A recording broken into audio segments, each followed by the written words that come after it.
I sit here for an hour and a half, probably now, with this timeline in front of me, and there's a million things I could say about a simple timeline. I could just vamp for hours. And then I thought about that thought, and I started looking at the timeline here, and I, through myself, in just a short series of moments, was able to see through my mind how I thought of things when I was 7 to 10 years old, and how I thought the world and things even laid out, and my knowledge of the fact of a Stone Age and a Flintstones bullshit and a Bronze Age and the Iron Age and so on. I kind of thought the Iron Age had to do with Trojans, and I kind of thought the Stone Age had to do with Fred Flintstone. And then I got to about 14 years old, and like I said, I got in that mythology, and everything whipped real hard. And I couldn't put the land and the time of elves anywhere in here, but secretly in Dungeons and Dragons world, we always put it just before the Bible got started, like all that was going on, and then wham, God killed that off, ruined magic for everybody, and then started the world.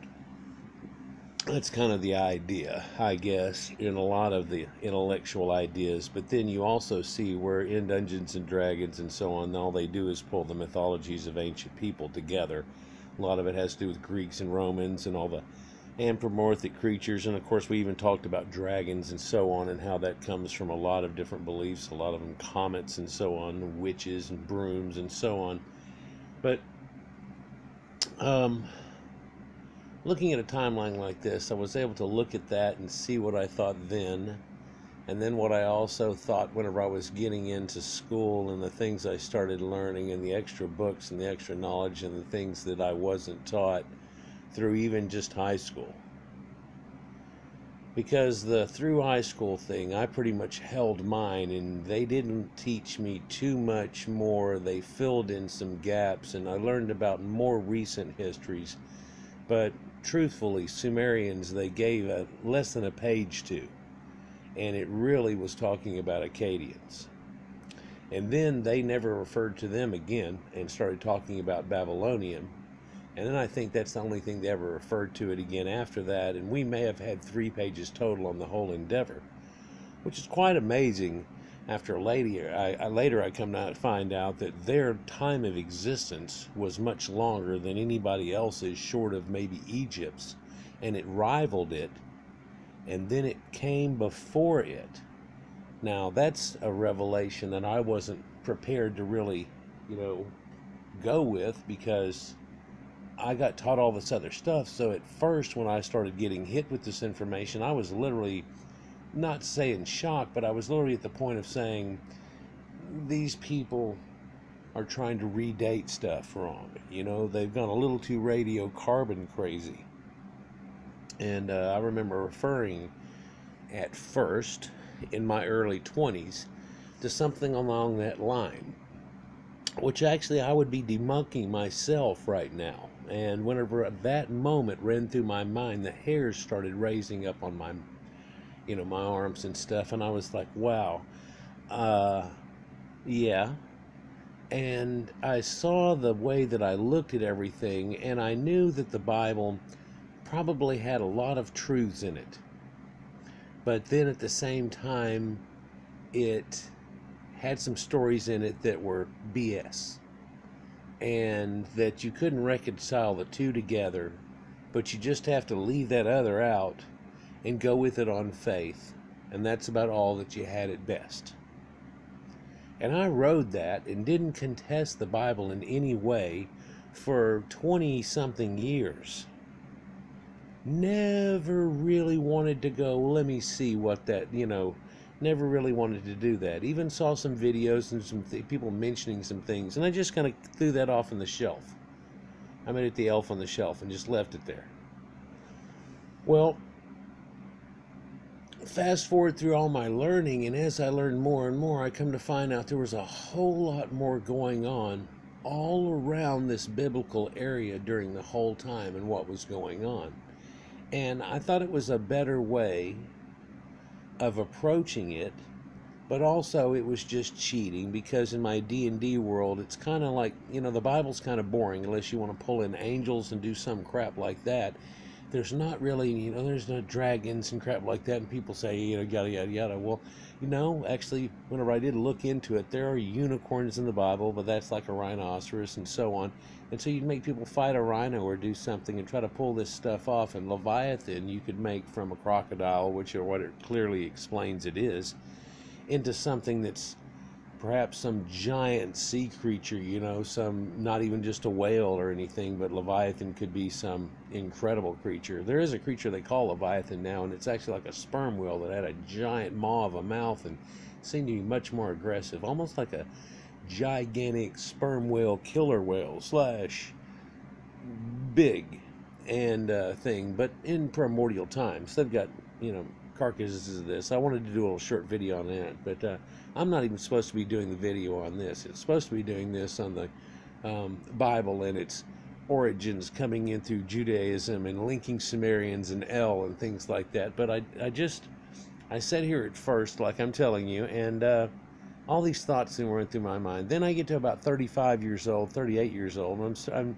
I'm towards the end of all my stuff and my studies, and the idea that I had by then, and then just the backward reflection from 15 years before that, and my hair is already still standing up, and then realizing that from then till now, that back then, whenever I was learning things and going through card catalog after card catalog after card catalog and reading through book after book after book, with nobody giving a thing in the front of the book or flicking some pages to the point that you'd find out where the cool crap was at. I mean, you're literally sifting, an entire book for a few paragraphs, if not a few sentences, sometimes just sets of words, to try to get information. And then from then to the late point till now, being able to have access to other people through the internet. When I first did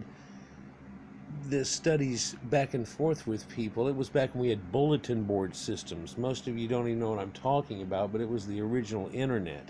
And we would get on Wildcat systems and be able to hook up multiple computers together and chat constantly to each other, and you'd get stuff and download it, and people would make little ASCII programs and stuff just typing out information, and you could just copy stuff like you do now, where you drag over and you copy, and you would copy something and you could put it into ASCII through other programs and send it to somebody in a zip file, and then they had to have PK unzip, and you would unzip the file and do all these things. Some of you old people that used to run on computers back when you had floppy disk and so on, you might understand what I'm talking about. But I don't want to sound like the old man that tells you that he only had one shoe for Christmas, and then the next year they got the other shoe and they had to walk uphill in the snow both ways, like there was no downhill to it or anything like that. But it's been quite the journey, I guess, is another way of looking at it. But also my views have changed, and what I'm trying to do perhaps in all of this is to give more of a culmination to myself, but in that part, impart to you what I've learned, so you don't have to drive down so many roads, so you don't have to read so many books. Although I cherish the fact that I've done so much insight, so much looking into it, it's boring, it's dull. Many people have made comments that, I don't put a lot of ibits on things, I don't put a lot of, quotes on things, I don't put things. I'm so sick of that. Now, you want to give a quote and say, well, this guy said that, or that guy said this, or something, and a lot of times you'll have et al on the end, means that guy and others of his, and people that were cohorts of his, things along that line. Well, I finally here, maybe 15, 20 years ago now, started putting my name at the end of it and saying others when I would put out things. Why? Because, damn it, I've studied and gone through these things. I've had enough stuff, that was contemporary with other people's things, that It left to the point that that's what they are, that's what I am. I don't have the big book out. I didn't want the big book out. I didn't want to be that guy that did the thing that kind of like, well, I guess what I'm doing now. And it's strange that I have this total different twist, but I get to my elder age and I go, man, if I only knew 35 years ago what I know now, how different it might have been. And then whenever I had that thought, I started thinking, what if I never had that in the first place? What if, now just stay with me a moment, what if the religion that we know of today was not shoved down people's throat and surrounding everybody? That the original America that was supposed to have been a separation of church and state and not shoved in your face hasn't slowly gotten infiltrated with "In God We Trust" and just maybe got a little too much swathered into it. Especially I lived in the southern states through most of this, you know. So why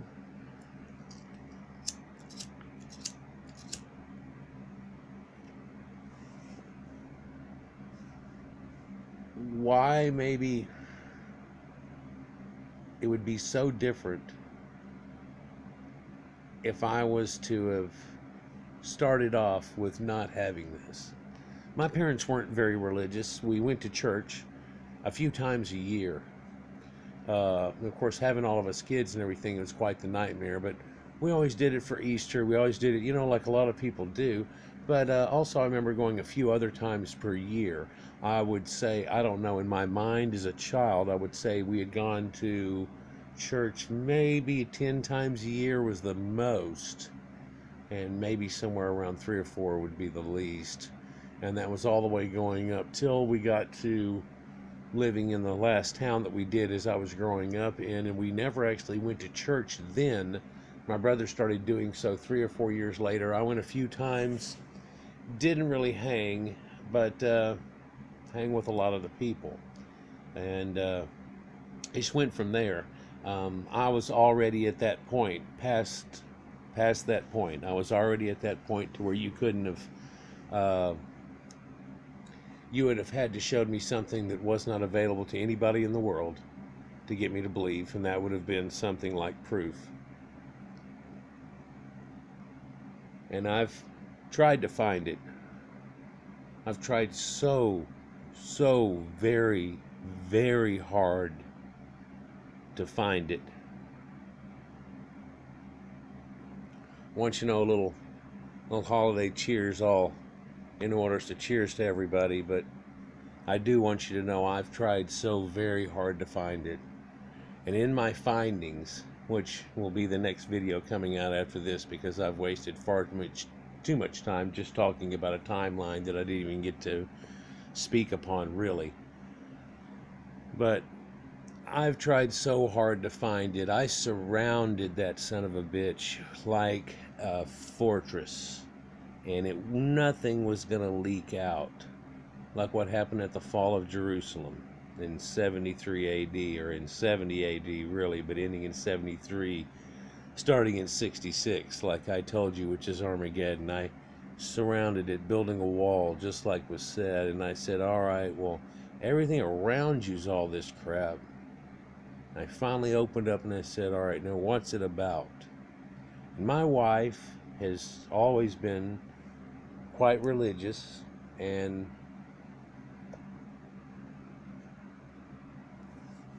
so I didn't want to ruin her religion, but I had to, you know, seek the truth. It's what I do. And it wasn't like I ran out of things to do because certain things were going, but it just became time. It just became time. It hit me in the face and it became time. So I started to get into it a little at first. And the things that I thought were BS stories, I went after first, along with just a general read through of the entire Bible. And in doing so, I found some stories everybody wants to avoid, that's for sure. I've made some videos on it about priests getting poop smeared on their face, priest having to eat poop biscuits that they see the dung of man come out in front of them. Crazy things about a talking donkey. Everybody knows about the talking snake, though. You know, the one that where the woman grew from the rib and ate from a magic tree because the talking snake told her to. But a lot of people don't know about the talking donkey of Balaam and the story where he keeps seeing the angel, but the priest of Baal actually can't see the angel, but this donkey, now this is a special donkey that was the one that brought Abraham, and it's a perpetual donkey. It's Pegasus also, but these people don't have a donkey, so it's their story on the same idea, but they didn't have horses, they had donkeys. So it's a perpetual, it's the donkey that brought Mary and Joseph to Bethlehem, and it's also the one that paraded in Jesus. In fact, he tells you right plain in the story, he goes, go see a man, he's got a water jug, and right there's a donkey. If you'll look in the zodiac, here's Aquarius, there's your man, and then here's the story of Pegasus, and he tells you here's a man with a donkey. I mean, how would they know just to walk over there and grab a donkey and stay?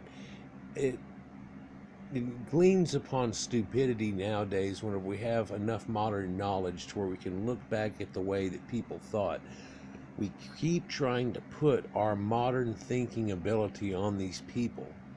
We keep trying to rationalize it to a modern era.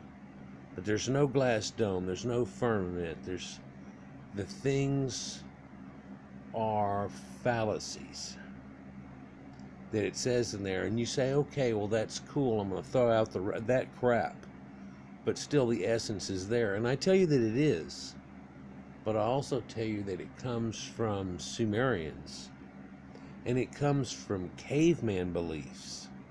It comes from a primordial belief system that does not come from the rise of the Israelites around 1,000 years, and the people that could have possibly been the Israelites, which was a mixed mob coming out of Egypt here around in this range. And of course back here we have the flood that happened. Well, before that we know that there's these people in that area that we're looking at now, and they have a consistency of life. There was no flood there, but there was one in Sumeria, and that culture goes all the way back to here, and we find out now it goes farther than that. Then there's this little gap now because there's no great stonework and there's no real writing, but then we find Göbekli Tepe, and in between these numbers, of course, Cattle Hayuk in areas that are up at the Black Sea, which lead straight up these rivers of Eden. So it all comes together to me, and I'm trying to relay how it's weird, but I feel like I'm trying to describe pieces of a spider web to a blind person or somebody just on the telephone. And if you could walk around and eventually you saw a spider web while I was talking about all this, you'd go, oh, okay, I think I see what you're talking about. And how it connects, these connections that seem to be driven in a way that shows you that even the people that are thieving it from each other are wanting to continue this idea because they knew it is what was from the people before. Even though they may have mauled and killed off the people before, they kept their ways. And you'd think that, oh, they're the heathen, they did heathen ways, and no, witches, and no, that's where a lot of your medicine comes from. Heathen ways is Christmas. Heathen ways is all this other stuff. But I tell you, no. Actually, if you look at the other side of the coin, or if you stand on this side of the web and look at it, it's the same thing. But now we see how it's really all connected the other way, back in time, forward through, building upon itself, and it becomes something a little more evident how we've cherished this and just added upon a story and kept the essence of it through everything. Does it have any truth to it? It definitely may. Stick with me this next year. I'll show you what I think the reality of that is, and I'm going to leave it with about 4 or 5 different variations of things that are possibilities people believe. And by my presentation, you'll be able to tell what I believe. And of course, one of these is my presentation. Of course, other ones are what other people believe somewhat. We'll do that one shortly, and we'll explore those. 2019 is going to be an exciting year for it. And then, of course, with 2020, we should have perfect clarity. I have over 100 vids to do, and I think by the end of that, we should have that. And also, if you've been paying attention to a lot of my vids, then we'll have a basis that I can talk to you more upon on how things fall in and when things fall into slot. And what timelines go and when this happens versus when that happens, and while this is going on, that's going on. We'll kind of have a better understanding of that perhaps too. I know I'll lose you a lot, but I also realize that a lot of the people that are watching this have somewhat of a grade school level, and no offense in any way, shape, or form. I have a grade school level plus a notch of mechanic work on cars and stuff, and used to be I could fix one that was built before maybe 1990 or so up under a tree, but that ain't happening no more. So I know some of the people are at that level. Some know a whole lot more. Some people are more biblical, and less, and a few of my people are very much geared that way, and have even taken seminary and some courses and things like that. And I definitely cherish that idea. I went through something that like that myself, but in a different way earlier, and felt along the same lines. And of course, I have a new awakening that happened apparently way early in my life, and I never did unreject it.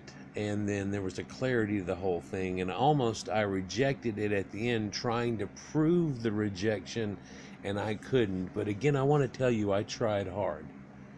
I looked through the Bible, and I try to find when it is they're worshiping God and what they're doing when they're worshiping God, okay? Because it shows you they strayed a ball, right? And there's a part where they even strayed Asherah, and they strayed a ball again, and they strayed to this. And whenever you watch that, you are like, okay, so if they strayed to that bad guy, then this must have been the good guy. Well, if you back it all the way up into the last time that they strayed and you go through it, there's no radical difference here. And in fact, the god that they're worshiping there seems to be more like the Saturn type, and then the other is their son and their wife, and they're just ping-ponging around through this. A sun deity, Utu, and the god of the Elamites for a little while, and also the Ammonites, or the Amorites, they also again embraced their gods for a while. You see this flip-flopping like a pancake too, and it's kind of weird where they tell you it's this big holy story, and whenever you get through the whole thing, you're like, these people don't know what the hell to do, and they keep flip-flopping, and apparently God's in their face like 6 times over and over again, and they keep flip-flopping like crazy. And Solomon's given the idea of being the most wise man in the world, and the first thing he does is build altars to other gods. And it's kind of like, what am I supposed to take away from all of this? And so I had to go back through it all again, all right? Then I started looking at apologetics and going back through there and researching that type of thing and seeing what they said. And a lot of times it was just a bunch of rhetoric, okay? And you could tell. But also, in the fact of what they said, I always was like, ooh, you know what? And it started opening up other things. So I investigated that line, and it kept going. And I still do that to this day. I can still find little things that I found. Something I'll share with you now to help enlighten the road for what's fixing to come up here shortly is that there's a lot of Greek and Homer inside of the biblical stories, even during the Roman times. But then again, the Roman and Greek gods are the same, and they're pulling that same idea, right? It's because the Greek and Roman gods were the gods of the whole area, not necessarily right there around their little mountain. That's where they dwelled, supposedly, is on this sacred mountain, just like everybody's god at a sacred mountain. You know that, right? We've been there enough times. And AI at the end makes a sacred mountain like Sinai. So the mountain of sin has AI. Of course, Sin is just the moon god. And Nanar Sin. But I don't know, looking at this, I sat here for, like I said, almost an hour and a half, and I went through a lot of thoughts. And I came up with about 5 presentations I could do that had nothing to do with the presentation I have loaded. And it kind of messed with me. Of course, maybe that's a drink a little bit too, but it kind of messed with me. Then I had that thought about what I used to think, and it rolled through me. And I just wanted to share with you all that I don't know at what point you're at in your discovery, but I entice you to go through a lot of my older videos and back through some of these, and as we do this, go back and visit another video, anything that seems to grab your interest, because even though it says something as the title, quite often there's a lot more information inside of it than what the title says. And I know you're paying attention. I also know other people are paying attention too.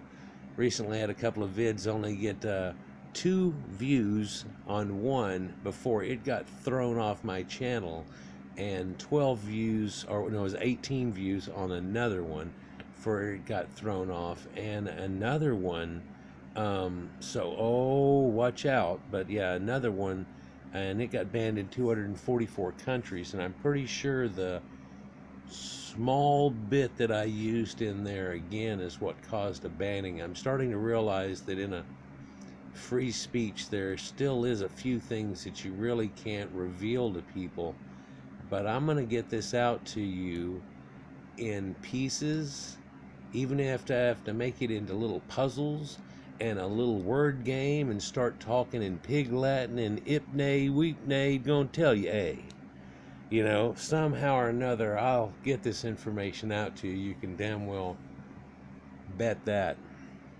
If they ever fry my channel, look for me. I'll be listed under Neptunes something, under the same type of concepts of this. And of course, Neptunes Lagoon will be one of my markers under that. So if you go up Neptunes Lagoon stuff, it'll show this Neptune guy up. You'll be able to tell who it is. I've got another channel already, but why have to mess with it? I didn't think I haven't done anything wrong whatsoever. The other one got thrown off. That they wanted to put a mark on me was because it had it was supposedly in bad taste, and it was the one where I showed you the guy that was on Fleck and he started jerking around real weird, and I told you it was a problem that was coming around and we needed to address this before it ever becomes an issue like crack or anything ever did, and they told me that was bad. And of course, you know that video is made out of 3 pieces of other videos that are on YouTube right now. And then the other one I made about the Black People song is, of course, a video that if you just type in Black People song and you type that in up top, you're going to see hundreds of people that did it and looked at the video. And of course, I did my own video, and then I was going to play it and vamp on top of it like I do and talk. And it didn't get very many views before it got knocked off and said that it was hate speech. And I thought that was odd, so I appealed it, and I never really got anything back. It's been, I don't know, a month and a week now, a month and 2 weeks now, still haven't got anything back on the fact that it was hate speech. Because it was, you know, it's this jingly little song, and it's kind of like stereotypical, but of course, it's made by a black guy, so it's really not even racist. It's kind of funny, making fun of stereotypes, but the odd thing here is that he's made fun of Mexicans. I think he's done one on India. He's done one on white people. He's done one on one other group too. He's made fun of one other group, and it's all this, you know, Jamaican people, drinking and mixed drinks and but saying yeah man and all those things, Jamaican people, but you know it's you know, but oh god, it's hate speech, and it's like, wow, I've heard so much worse than that on any comedy album I think I've ever heard. in my life. Of course, not necessarily only about black people, but about any person they talk about. I mean, you've got to go to a certain level to make comedy out of something, and then comedy's a great enlightener. But man, I'm going way off in left field on this, guys. I'm about to just stop this one, and then I'll start the vid that actually goes with this timeline here. But I wanted to share that with you. I don't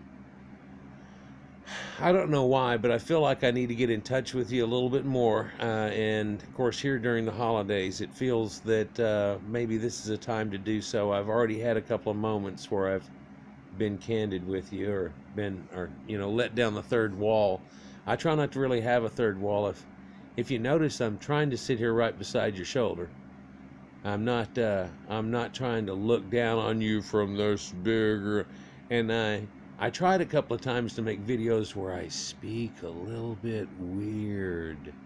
Sometimes I'll do that when I go, isn't it weird, But I try not to be that guy that really, I don't think I have to push it that hard. At best, sometimes I'll just slow down and pause.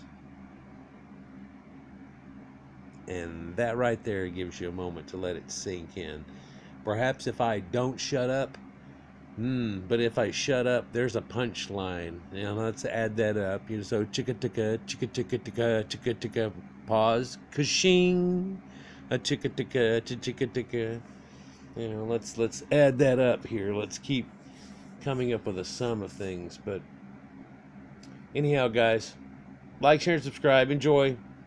And hit that bell button too, and make sure that I've got everybody back on notification. It seems like we've lost a few of our regulars here in the last 2-3 weeks, and other people have told me that they aren't getting their notifications. And of course, if you're not getting your notifications, you won't even know to get on a video and tell me you're not getting your notifications. Peace.